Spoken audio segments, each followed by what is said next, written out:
My name is Heather Wilson, I'm 34, and I never expected my sister would betray me at our family reunion.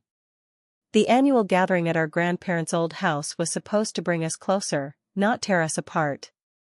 Rebecca had been acting strange lately, but nothing prepared me for that moment when she stood up, waved papers in everyone's faces, and declared ownership of our childhood home. The shock on everyone's faces mirrored my own devastation as she pointed at me and shouted those words I'll never forget, "Now I'm the owner of that house. Get out." Before I tell you what happened next, where are you watching from? Hit like and subscribe if you've ever had family drama over inheritance. Trust me, what I did next changed everything. To understand why Rebecca's declaration hit me so hard, you need to know about our family and this house. The sprawling Victorian home on Maple Street wasn't just a building, it was the center of our family's universe for generations.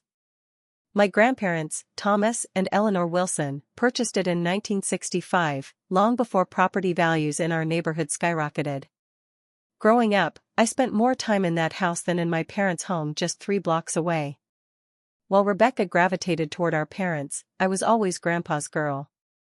My grandfather Thomas was a master carpenter who ran his own furniture business for 40 years. Some of my earliest memories are of sitting on a stool in his workshop behind the house, watching his weathered hands transform raw wood into beautiful pieces. By age 12, he was teaching me how to use his tools. "Craftsmanship isn't just about making things, Heather," he would say, guiding my hands as I sanded down a table leg. "It's about putting your heart into something that outlasts you." Rebecca never had patience for woodworking. 5 years older than me, she was always more interested in the business side of life. When Grandpa would try to show her how to carve or sand, she'd quickly lose interest. Instead, she shadowed our father, who worked as a financial advisor. By high school, she was already talking about business school and moving to a big city. Our parents, David and Margaret, encouraged both of our different paths.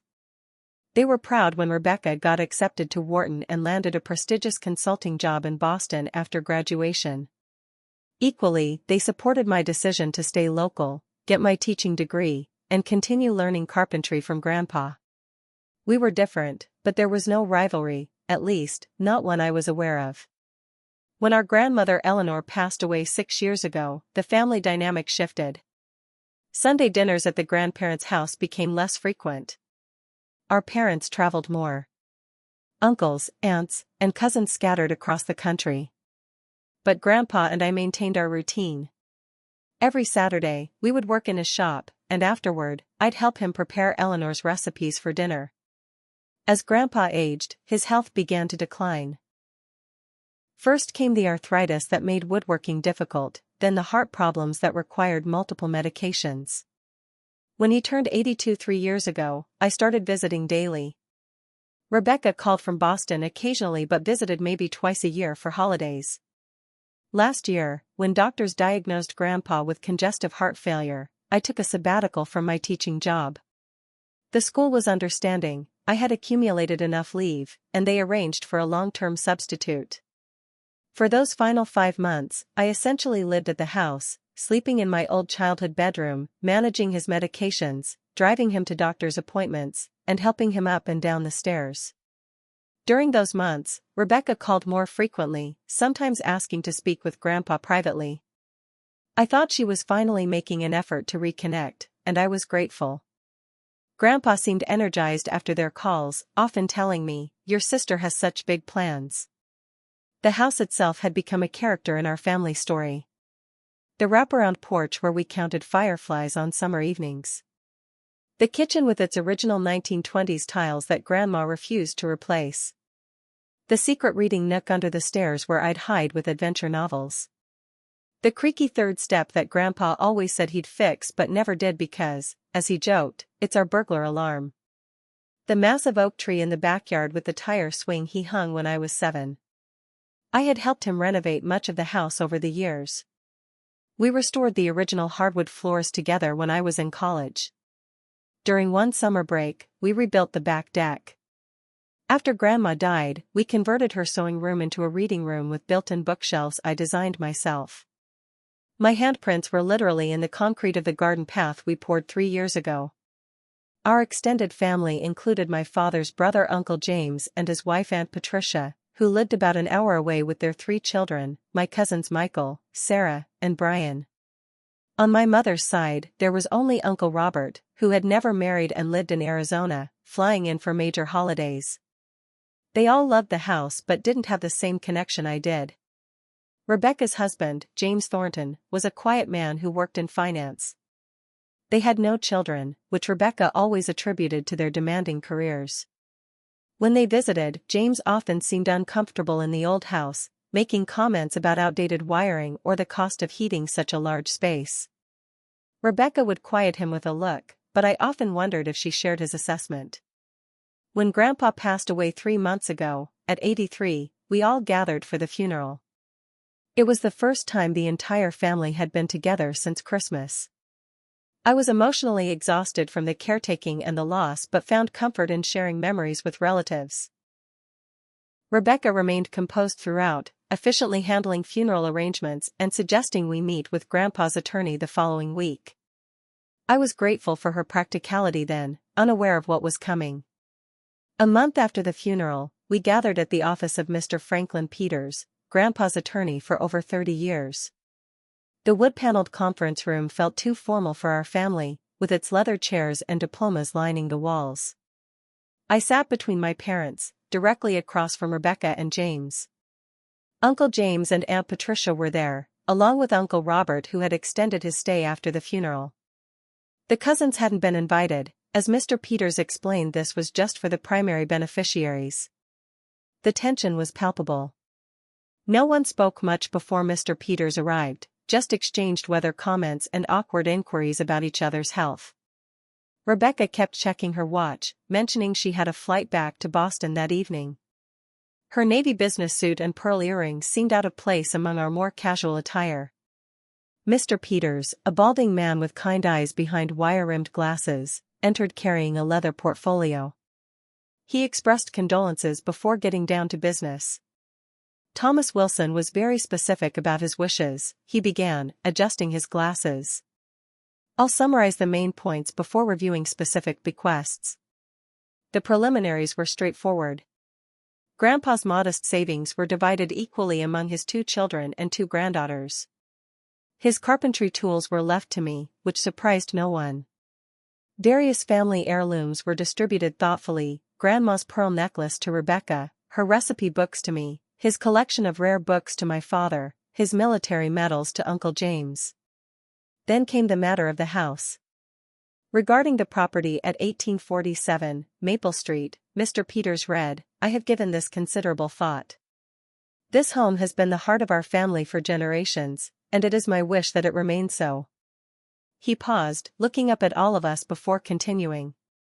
The property is therefore bequeathed jointly to my granddaughters, Heather Wilson and Rebecca Thornton, under the following conditions.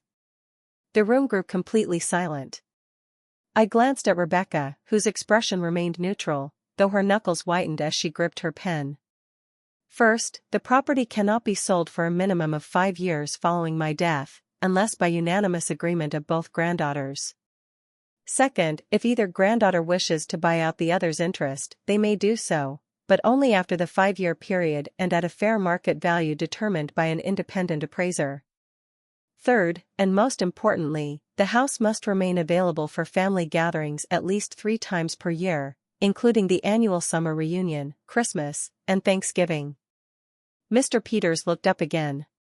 There is a special clause that Mr. Wilson asked me to emphasize. He turned the page and continued reading. I have watched my granddaughters grow into remarkable women who took different paths in life. Heather has remained close to home and to me, providing immeasurable support and care, especially in my final years. For this, I am eternally grateful. Rebecca has built an impressive career that has taken her far from home, but she has always remained in my heart. My hope is that this shared inheritance will strengthen the bond between sisters and preserve our family traditions. I felt tears forming and blinked them back.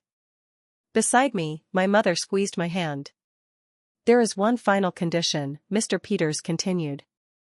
If at any point one granddaughter attempts to claim sole ownership of the property through means outside these provisions, or acts in a way that violates the spirit of family unity I've tried to foster, the entire property will be donated to the Historical Preservation Society of our town, with all proceeds going to their educational programs. The silence that followed was deafening. Rebecca's face had flushed deep red, while James whispered something urgently in her ear. My parents exchanged concerned glances. Mr. Peters finished reviewing some minor details, then closed his portfolio. Are there any questions? He asked. Rebecca immediately spoke up. Can we review the exact wording of the house bequest? I want to be clear on the terms. Mr. Peters provided her with a copy of that section. She and James huddled over it, whispering heatedly. Meanwhile, I approached Mr. Peters privately.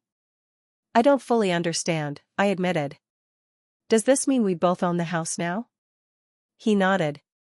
Yes, you and Rebecca have equal ownership, but with the conditions your grandfather specified. He was very deliberate about this arrangement, Heather. We revised it several times in his final months. Did he explain why? I asked. Mr. Peters hesitated. He believed this would ultimately be best for both of you and for the family. That's all I can say. As we prepared to leave, Rebecca confronted me near the door, James hovering protectively behind her. This isn't right, she said, her voice low but intense. Grandpa wasn't thinking clearly in his final months. You were there every day, filling his head with who knows what. I stepped back, stunned. What are you talking about? You know exactly what I'm talking about, she hissed. This ridiculous joint ownership. The house is worth over $1 million now with property values in that neighborhood. And you manipulated him into this arrangement while I was building my career. Rebecca, I never. Save it, she cut me off. This isn't over.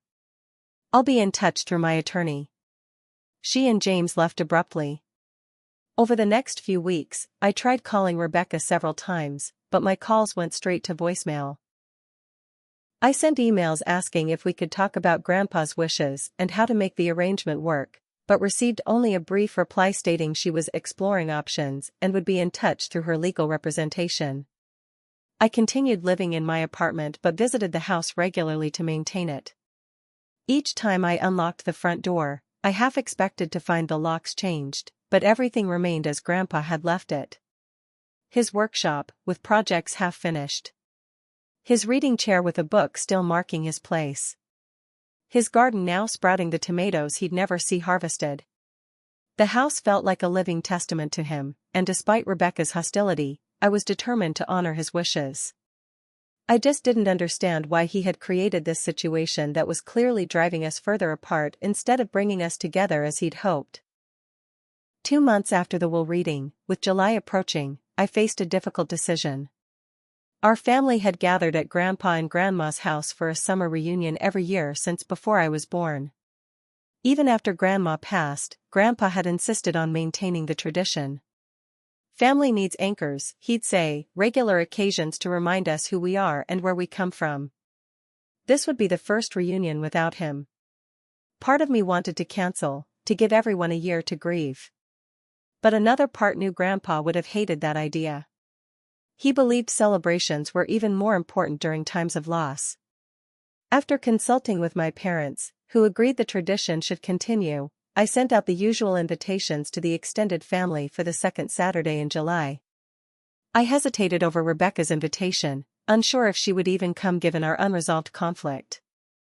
Finally, I sent a formal email rather than the handwritten card I'd normally mail. To my surprise, 3 days later, I received a text from Rebecca. James and I will attend the reunion. We need to discuss the house situation with everyone present. My stomach knotted reading those words. What was she planning? Still, I felt a glimmer of hope. At least she was coming, and maybe face to face we could resolve things more effectively than through attorneys. Preparing the house became my therapy. I cleaned every corner, from the basement rec room to the attic storage. I tended Grandpa's garden, making sure his prized rosebushes and tomato plants were thriving. I fixed the loose railing on the back steps that had been on his to-do list. In the evenings, I sat in his workshop, running my fingers over the tools he'd left me. I completed one of his unfinished projects, a small jewelry box he'd been making for my mother's birthday. The familiar smell of sawdust and varnish brought both comfort and tears. A week before the reunion, my mother came over to help me plan the menu. As we sat at the kitchen table making lists, she broached the subject I'd been avoiding. "Have you heard anything more from Rebecca's attorney?" she asked, trying to sound casual. "No," I replied, focusing on the shopping list. "Just that text saying they're coming to the reunion." Mom put her hand over mine, stopping my writing. "Heather, I'm worried about what she might be planning. Your father tried talking to her, but she shut him down completely." I met her concerned gaze. "What did she say to Dad?" "Just that she feels the inheritance was unfair and that she's going to rectify the situation. Whatever that means." Mom sighed. "I don't understand what's happened to her. She and James have good careers, a beautiful condo in Boston. Why is she so fixated on this house?" I shook my head. "I don't know, Mom. I've tried reaching out. I've offered to discuss any arrangement that works for both of us. She won't engage." "Your grandfather had his reasons for setting things up this way," Mom said quietly. "He wasn't a man who did anything without careful thought." "I just wish I knew what those reasons were," I admitted. The days before the reunion flew by in a flurry of preparations. I made Grandpa's famous barbecue sauce for the grilled chicken. I baked Grandma's blueberry cobbler from her handwritten recipe. I set up the badminton net in the backyard where generations of Wilsons had played fiercely competitive matches. I also prepared photo albums chronicling family gatherings over the years, hoping they might remind everyone, especially Rebecca, of what this house meant to all of us. I found pictures of Rebecca and me as children, building sandcastles in the kiddie pool Grandpa set up every summer. Rebecca at 16, proudly showing Grandpa her driver's license. Me at my college graduation, with Grandpa beaming beside me. The whole family at Grandpa's 80th birthday, Rebecca flying in to surprise him. Uncle James called to confirm they were driving in from Chicago with my cousins. Uncle Robert was flying in from Arizona. Various second cousins, great-aunts, and family friends had RSVP'd yes. It would be nearly 30 people in total, a proper Wilson family reunion. The night before the gathering, I could barely sleep. I tossed and turned, imagining confrontations with Rebecca, trying to prepare what I might say to counter whatever she was planning. Around 3 a.m., I gave up on sleep and went downstairs. I made a cup of tea and sat on the porch swing Grandpa had built, looking out at the quiet neighborhood. "What were you thinking, Grandpa?" I whispered to the night. "Why set us up for this conflict?" Morning arrived with perfect weather, sunny and warm with a gentle breeze, exactly the kind of day Grandpa would have called reunion weather. I was up early, setting up tables in the backyard, arranging chairs on the porch, and putting the finishing touches on the food. My parents arrived first, Mom immediately taking over in the kitchen while Dad got the grill ready. Soon after, Uncle James and his family pulled up, my cousins bringing their energy and laughter into the house. Other relatives trickled in over the next hour, each carrying dishes, drinks, or desserts to contribute. Everyone commented on how beautiful the house looked, how Grandpa would have been proud.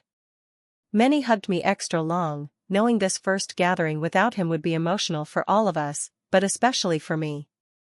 By noon, the reunion was in full swing. Children played tag around the ancient oak tree. Adults clustered in conversation groups on the porch and in the living room.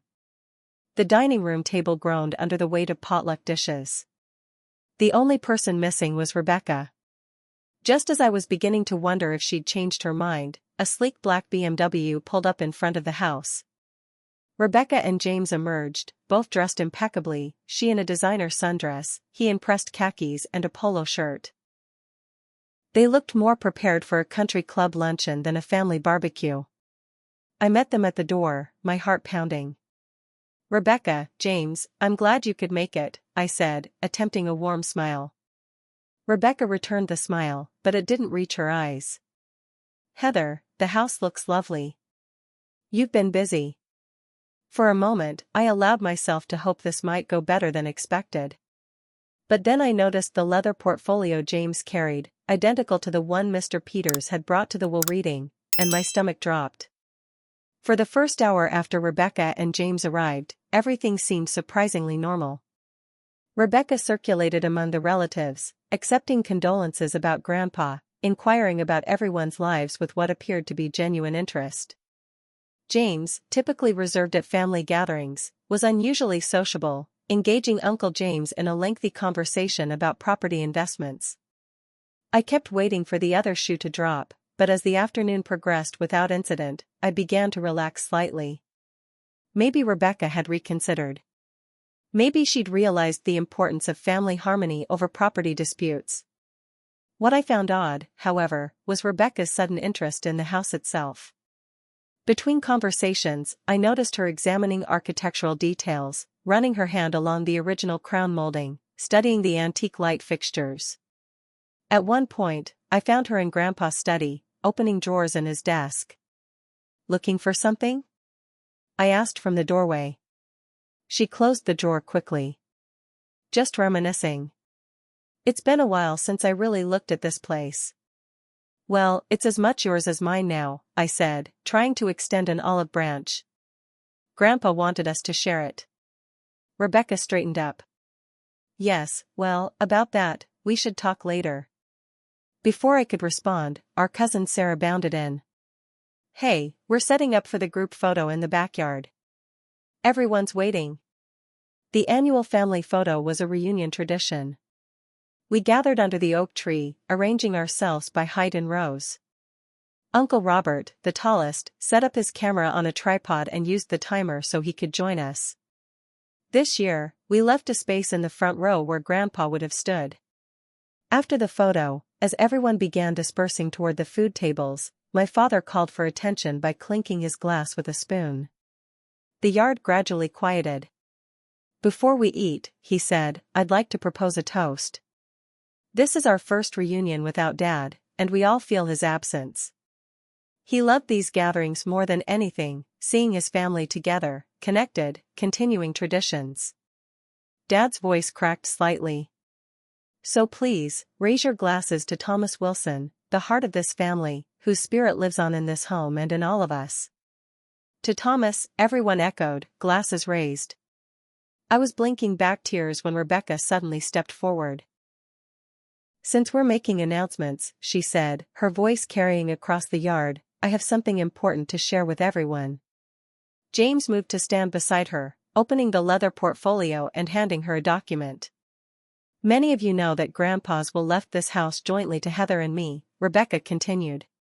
"What you may not know is that there were some irregularities in the final version of that will, signed when Grandpa was quite ill and possibly not of sound mind." A murmur ran through the gathering. My parents exchanged alarmed glances. Rebecca held up the document. "I've had experts review the situation, and they've determined that an earlier will, which left the house solely to me, is the valid one. Grandpa and I had discussed his plans for the property for years, including my ideas for preserving it while making it financially sustainable." She turned to face me directly, her expression a mixture of triumph and what looked almost like pity. "I filed the appropriate legal papers, which have been approved by the court. As of yesterday, I am the sole legal owner of this property." She held up another document with an official seal clearly visible. I wanted everyone to hear this directly from me, rather than through gossip or legal notices. The yard had gone completely silent. All eyes moved between Rebecca and me. "Now I'm the owner of that house," she continued, her voice growing harder as she pointed at me. "And while I hate to do this publicly, I need to be clear, Heather, you need to remove your belongings and return your keys. I have plans for the property that require immediate action. Simply put, you need to get out." The shock was so complete I couldn't speak. My legs felt wobbly, and I gratefully felt my father's steadying hand on my arm. "Rebecca," my mother broke the silence, "this is incredibly inappropriate. Whatever legal disputes you have should be handled privately, not announced at a family gathering in this humiliating way." "I'm simply being transparent," Rebecca replied coolly. Everyone deserves to know the situation. Uncle James stepped forward, his face flushed with anger. Young lady, your grandfather would be ashamed of this behavior. You're destroying exactly what he wanted to preserve, this family's unity. With all due respect, Uncle James, Rebecca countered, you don't know the private conversations Grandpa and I had about this house. Heather took advantage of her proximity to him during his illness to manipulate the situation. That accusation broke through my shock. How dare you, I said, my voice shaking. I cared for him because I loved him, not because I wanted his house. Where were you during those final months? 2 brief visits and some phone calls? I was building a successful career, Rebecca shot back. Some of us can't just put our lives on hold indefinitely. You've always used your relationship with Grandpa to make the rest of us feel guilty. The argument escalated as family members began taking sides.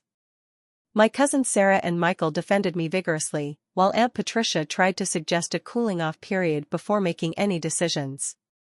James backed up Rebecca's claims about the earlier will, speaking with the authority of someone in financial services even though he had no legal expertise. As voices rose and overlapped, I felt increasingly dizzy with emotion, shock, betrayal, anger, and profound sadness. This house, which had always been a place of warmth and connection, was becoming the center of the ugliest family dispute I'd ever witnessed. And the sister I'd grown up with, though we'd drifted apart, was now treating me like an enemy. I need a minute, I finally said, turning away from the arguing crowd. I walked quickly into the house, hearing my mother call after me but not stopping. I needed somewhere quiet to think, to breathe, to process what was happening. Without conscious decision, my feet carried me to Grandpa's study, the room where he'd read, paid bills, and sometimes just sat thinking in his worn leather chair by the window. I closed the study door behind me, muting the angry voices from the backyard. The afternoon sunlight streamed through the window, illuminating dust particles dancing in the air. Grandpa's presence felt palpable in this room, his collection of history books lining the shelves, his ancient desk calculator, the faint smell of pipe tobacco that lingered despite years since his doctor made him quit smoking. I sank into his chair and covered my face with my hands. How had it come to this? What would Grandpa think of his beloved family reunion devolving into this ugly scene? After a few moments, I lowered my hands and looked around the study, seeking comfort in the familiar surroundings. My gaze fell on the bottom shelf of his bookcase, where he kept his journals. Grandpa had maintained the habit of daily journaling since his military service, recording everything from weather observations to family events to his philosophical musings. I'd never read them, respecting his privacy, but now I was drawn to the most recent volume, a leather-bound book with 2022 embossed on the spine. Perhaps his own words could provide some guidance in this impossible situation. I pulled it from the shelf and opened it reverently. His handwriting had grown shakier in his final months, but remained legible. I flipped through entries about doctor's appointments, notes on bird sightings from his window, and reflections on aging.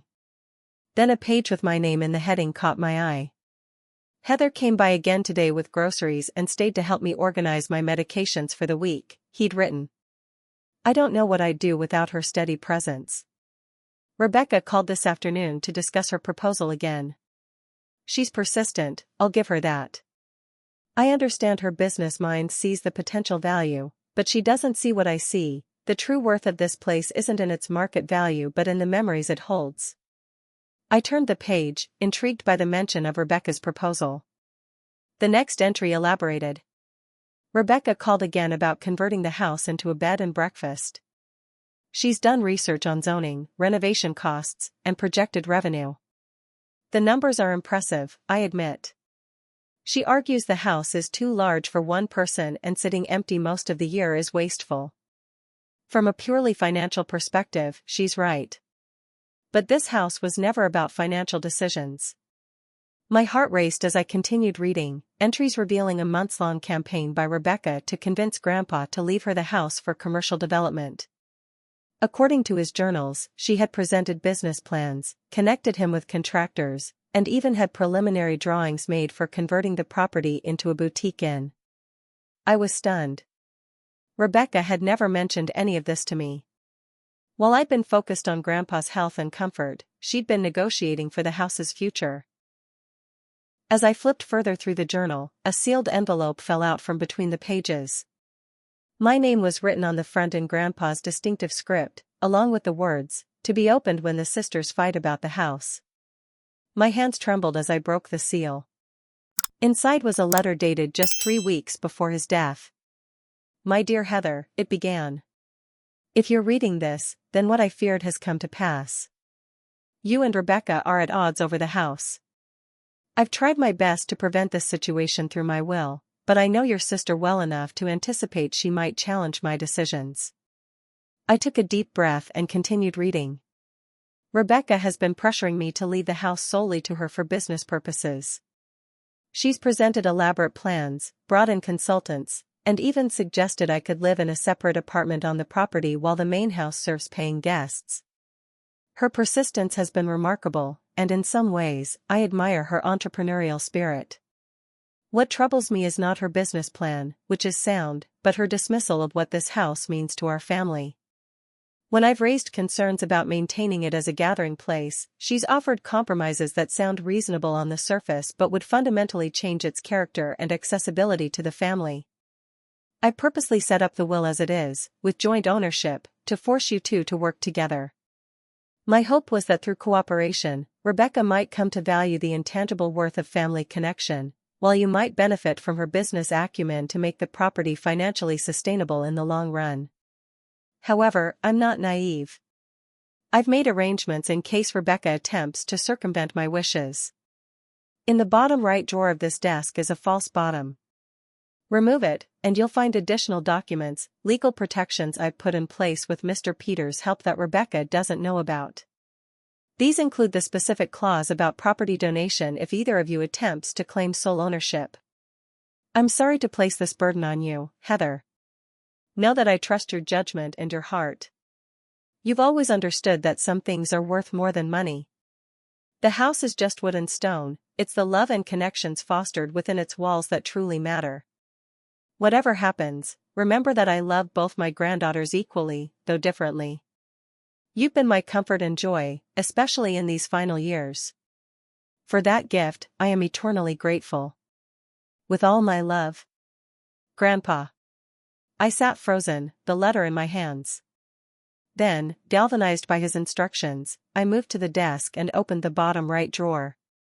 It contained office supplies, staples, paper clips, rubber bands. I felt around the edges until I found a small notch at the back. When I pressed it, the bottom of the drawer popped up slightly, revealing a hidden compartment beneath. Inside was a sealed manila envelope labeled contingency documents. Wilson Property. With shaking hands, I opened it to find several legal papers, including a notarized amendment to the will, dated just 2 weeks before Grandpa's death. It explicitly addressed the possibility of either granddaughter attempting to claim sole ownership and included language about an earlier will being invalidated by this final version.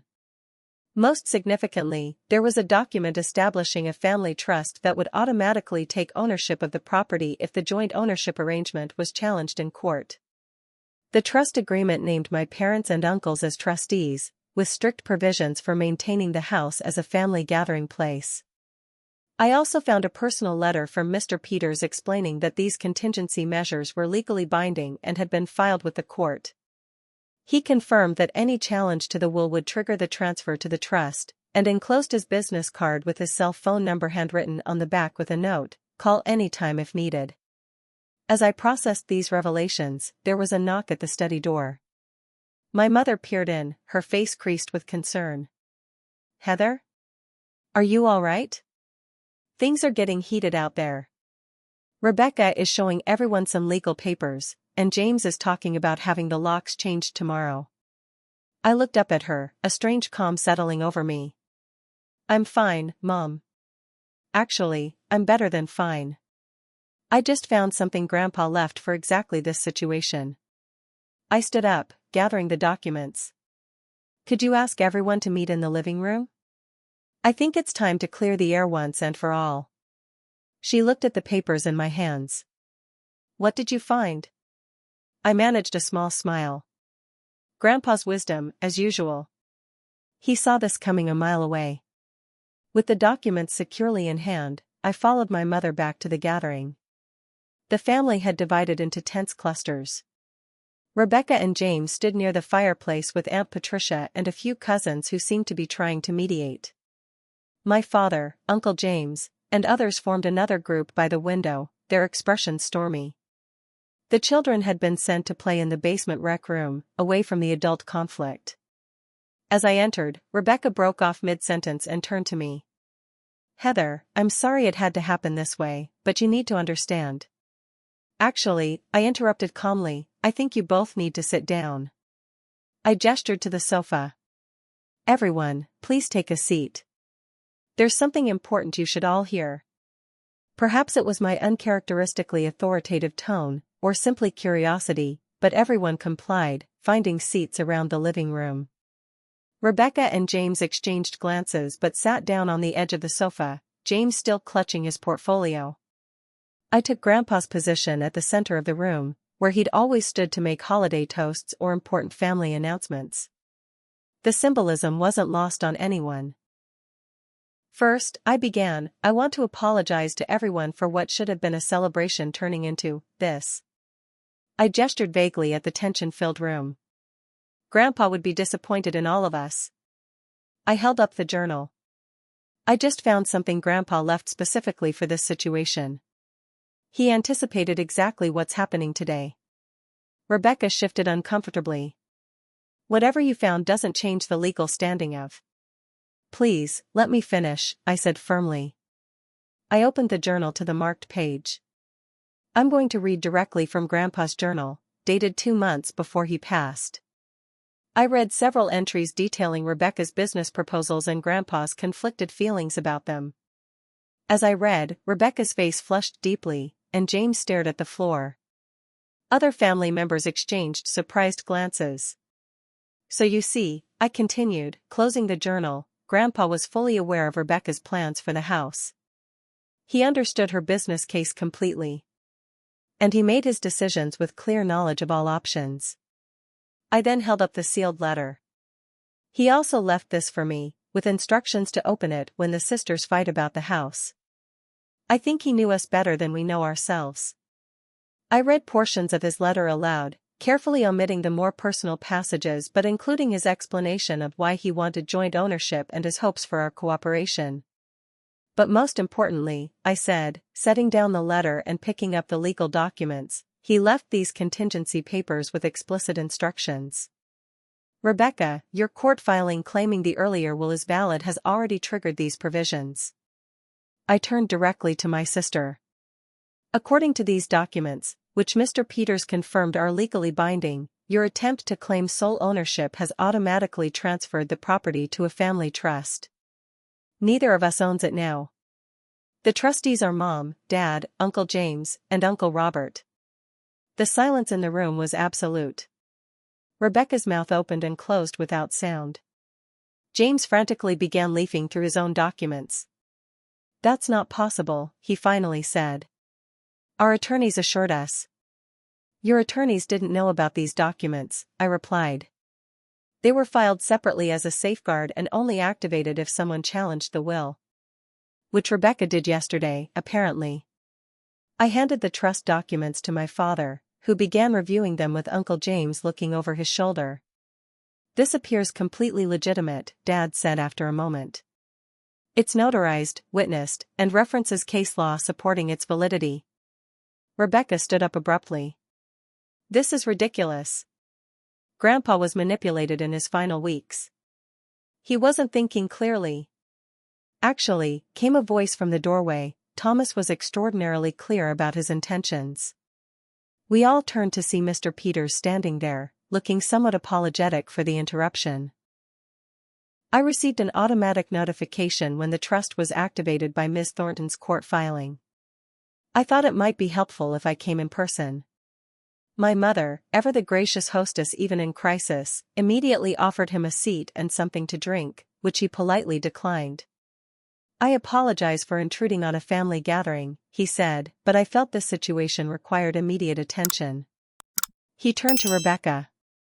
Miss Thornton, the documents your sister has found are indeed legally binding.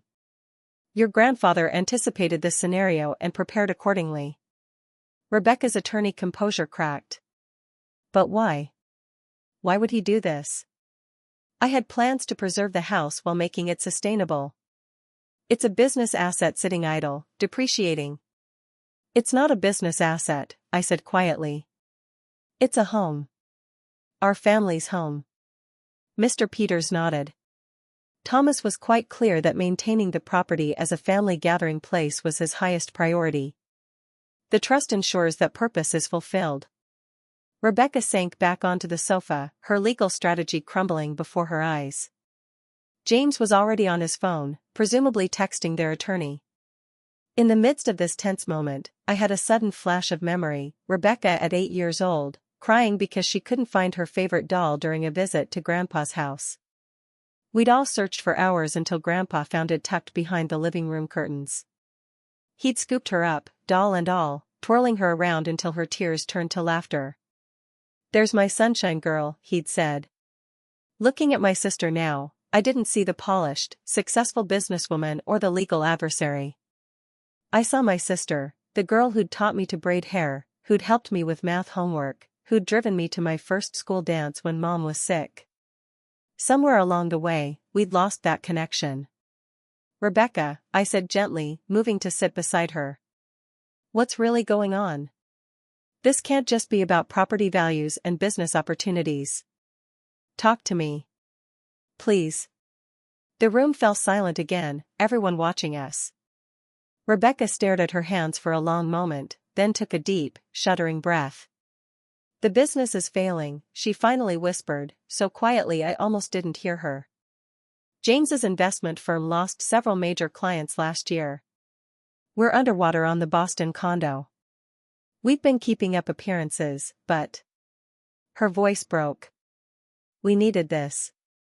I needed this. My big success story to show everyone that moving away, choosing career over family, was worth it." I was stunned.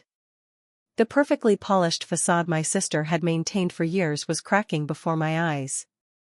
James looked mortified that she was revealing their financial troubles publicly, but made no move to stop her. "Why didn't you tell me?" I asked. "We could have figured something out together." "How could I?" she responded, looking up with tears in her eyes. "You're the one who stayed, who took care of Grandpa, who everyone admires for your selflessness. And what am I? The ambitious one who left and failed anyway." The revelation shifted something fundamental in the room. Uncle James, who moments ago had been angrily defending my position, now looked at Rebecca with compassion. My parents exchanged concerned glances. Mr. Peters cleared his throat. "If I may," he said, "the trust arrangement does allow for commercial use of portions of the property, provided the family gathering spaces are maintained." Thomas included that provision specifically with Ms. Thornton's business acumen in mind. I turned to Rebecca, a new idea forming. The carriage house and the back garden, they could be converted into an event venue without disturbing the main house. Weddings, corporate retreats, that sort of thing. Rebecca looked up, professional interest flickering through her tears. "The zoning would allow it," she said slowly. "The property is large enough to partition for mixed use.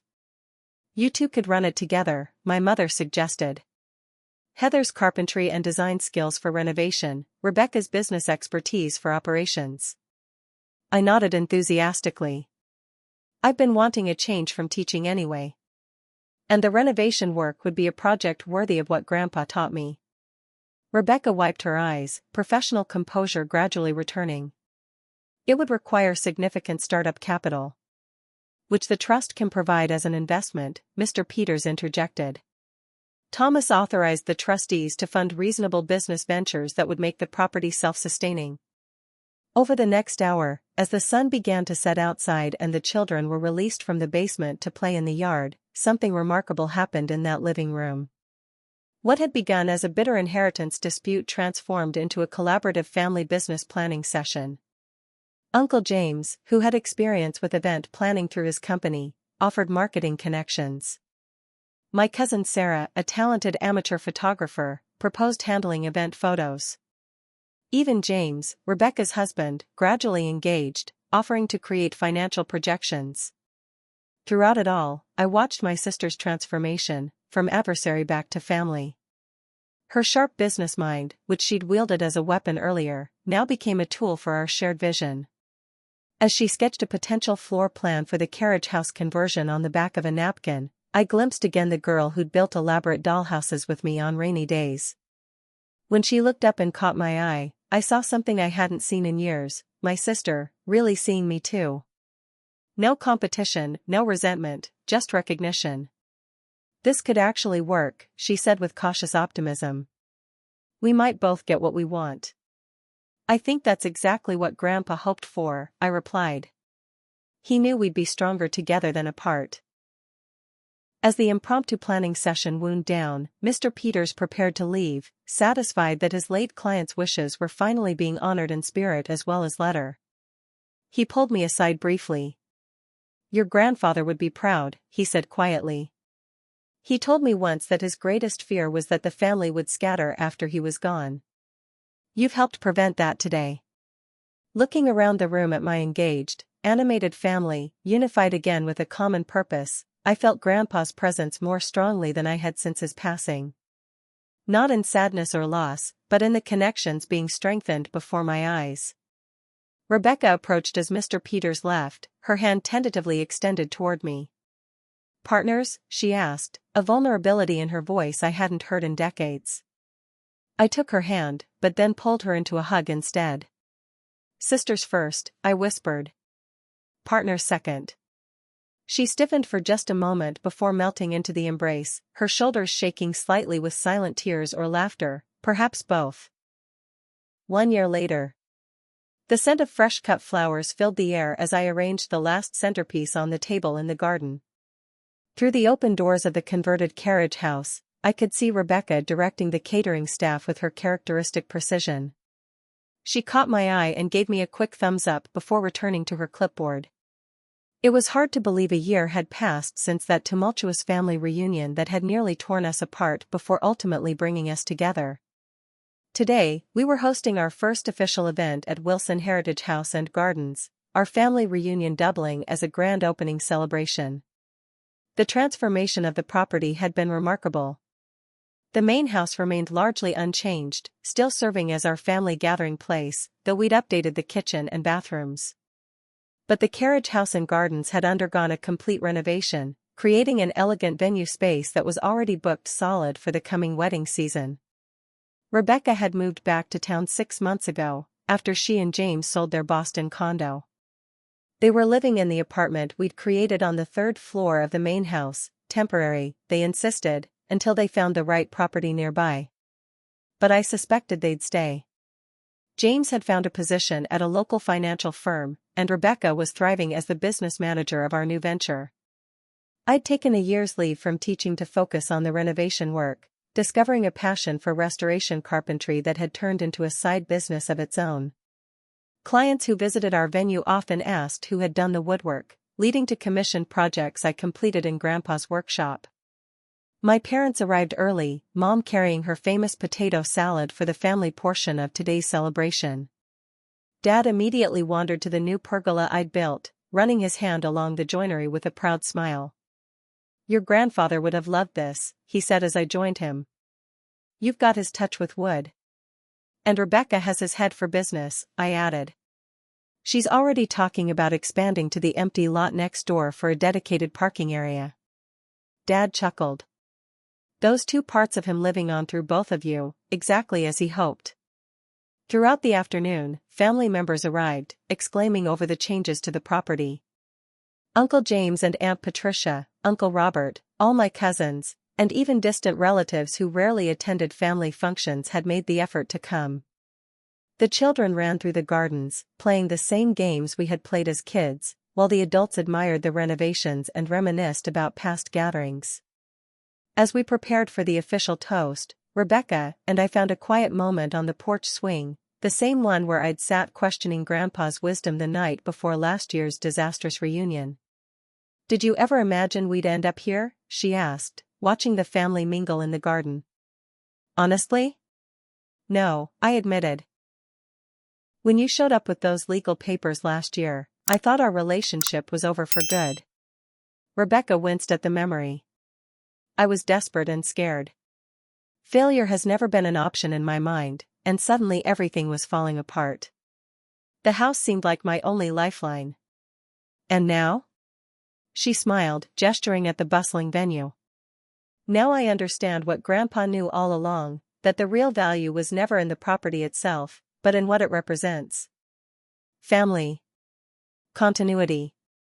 Roots. You sound like him, I said, nudging her shoulder playfully. Worse things to be, she replied. You know, I found some of his old business records in the attic last week. Before he was a carpenter, he tried 3 different failed businesses. Did you know that? I shook my head, surprised. He never mentioned it. Apparently, our pragmatic, steady grandfather was quite the risk-taker in his youth. He only found his path after those failures. She looked thoughtfully at the gathering. Makes me feel better about my own stumbles. The sound of silverware tapping against glass called us to attention. Our father was gathering everyone for the toast. As we joined the circle, I noticed how the family had evolved over the past year. Cousin Michael's new fiancée was being welcomed warmly by the aunts. Uncle Robert, who had always kept his distance, had started visiting monthly to help with the renovations. Even James, once so uncomfortable in the outdated house, was proudly showing off the historical features to business associates we'd invited. Dad raised his glass. A year ago, we gathered here in difficult circumstances. We'd lost Dad, Grandpa to many of you, and his absence left a hole in all our lives. He paused, emotion briefly overcoming him. Mom squeezed his arm in support. Today, we celebrate not just this beautiful venue that Heather and Rebecca have created, but the fulfillment of Dad's deepest wish, that this place would continue to bring family together. That his legacy would live on not just in wood and stone, but in the connections between all of us. He turned to Rebecca and me. My daughters, your grandfather would be bursting with pride at what you've accomplished together. You've honored him in the truest way possible. As glasses were raised in toast, I felt a profound sense of gratitude wash over me. The journey had been painful at times, but necessary. Through conflict had come understanding, and through understanding, healing. After the toast, as guests began to explore the venue, Rebecca and I slipped away for a private moment. We walked to the old oak tree in the backyard, where a simple stone bench had been placed beneath it. On the bench, a small bronze plaque read, Thomas Wilson Memorial Bench, where family gathers, love grows. We sat together in comfortable silence, watching the dappled sunlight through the leaves, the same leaves that had shaded generations of our family. You know what's funny? Rebecca finally said. A year ago, all I could see was what this property was worth on paper. Now I understand it's actually priceless. I nodded. Grandpa used to say that the best investments aren't measured in dollars. I thought it was just a nice saying, but he built his whole life around that principle. And now we're continuing it, she added. Different paths, different strengths, but the same foundation. Later that evening, after the business portion of the event had concluded and only family remained, Rebecca and I walked to the small family cemetery on the edge of the property. With the sunset painting the sky in brilliant oranges and pinks, we placed a bouquet of Grandma's favorite roses on their shared headstone. Thank you, I whispered, my hand resting on the cool granite. For everything, Rebecca added, standing beside me. As we walked back to the house, lights glowing warmly in the windows, laughter spilling from the porch where family lingered over dessert, I reflected on how close we had come to losing all of this. How a house had almost divided us, before ultimately bringing us together in ways we never could have imagined. The greatest inheritance Grandpa left wasn't the property at all, it was the wisdom to recognize what truly matters. Family. Connection. Forgiveness. The willingness to see beyond differences to the bonds that can never be broken if we don't allow it. Has your family ever faced a difficult transition that ultimately made you stronger? I'd love to hear your stories in the comments below. Sometimes the hardest moments in life become the most important turning points if we're open to learning from them. Don't forget to like this video if you found it meaningful, subscribe for more real-life stories, and share with someone who might need a reminder about what truly matters in life. Thank you for being part of this journey with me. Just like family, this community grows stronger with every story we share.